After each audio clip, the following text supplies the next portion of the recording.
जम्मू कश्मीर व लद्दाख में अब भारतीय सैनिकों को गिरफ्तार नहीं किया जाएगा। ये ऑर्डर गृह मंत्रालय द्वारा जारी किया गया है। उस ऑर्डर में साफ तौर से ये कहा गया है कि अब जम्मू कश्मीर और लद्दाख में भारतीय सैनिकों को बिना परमिशन के आप गिरफ्तार नहीं कर सकते।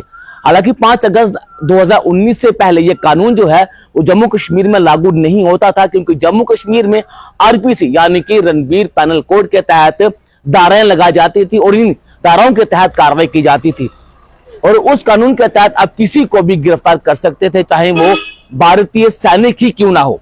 लेकिन अब जम्मू कश्मीर एडमिनिस्ट्रेशन ये नहीं कर पाएगा। अगर किसी भी भारतीय सैनिक को अगर गिरफ्तार करना भी है तो उससे पहले आपको केंद्रीय मंत्रालय से जो है वो परमिशन लेनी पड़ेगी।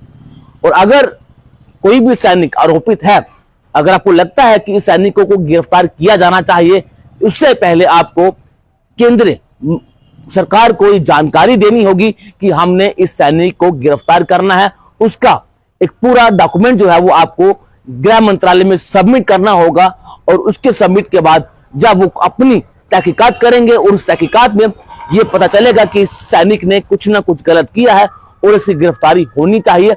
उसके बाद जम्मू कश्मीर पुलिस या फिर जम्मू कश्मीर एडमिनिस्ट्रेशन उस सैनिक को गिरफ्तार कर सकता है। यानी कि अब डायरेक्टली आप भारतीय सैनिक को गिरफ्तार नहीं कर सकते। ये एक बहुत अच्छी और बेहतरीन खबर है।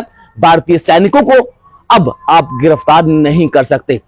जम्मू कश्मीर में धारा 370 और 35 से हटने के बाद बहुत सारे बदलाव जो थे वो किए गए थे और उसमें से ये एक बहुत बड़ा बदलाव है और बहुत बड़ी ये चिंता की बात थी भारतीय सैनिकों के लिए, क्योंकि उन्हें किसी भी समय कभी भी गिरफ्तार किया जा सकता था।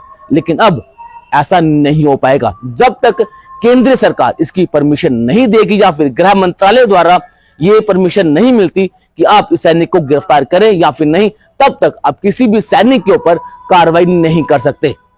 हालांकि जम्मू कश्मीर की अगर बात करूं तो 5 अगस्त 2019 से पहले जम्मू कश्मीर में ऐसे कानून थे, आरपी के तहत ऐसे कानून थे जिसके तहत आप कुछ भी कर सकते थे।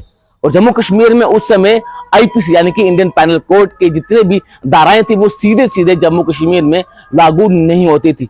लेकिन अब जब से धारा 370 और 35 की समाप्ति हुई है, उसके बाद से आरपीसी समाप्त हो चुकी है और जम्मू कश्मीर और लद्दाख में अब आईपीसी जो है वो डायरेक्टली लागू होती है और आईपीसी के तहत ही जम्मू कश्मीर में कार्रवाई जो है वो होती है। एक बार फिर से बता दूं कि जम्मू कश्मीर और लद्दाख में अब भारतीय सैनिकों को गिरफ्तार नहीं किया जाएगा। जब तक गृह मंत्रालय द्वारा ये आदेश नहीं आते तब तक आप जम्मू कश्मीर और लद्दाख में भारतीय सैनिकों को गिरफ्तार नहीं कर सकते। नमस्कार।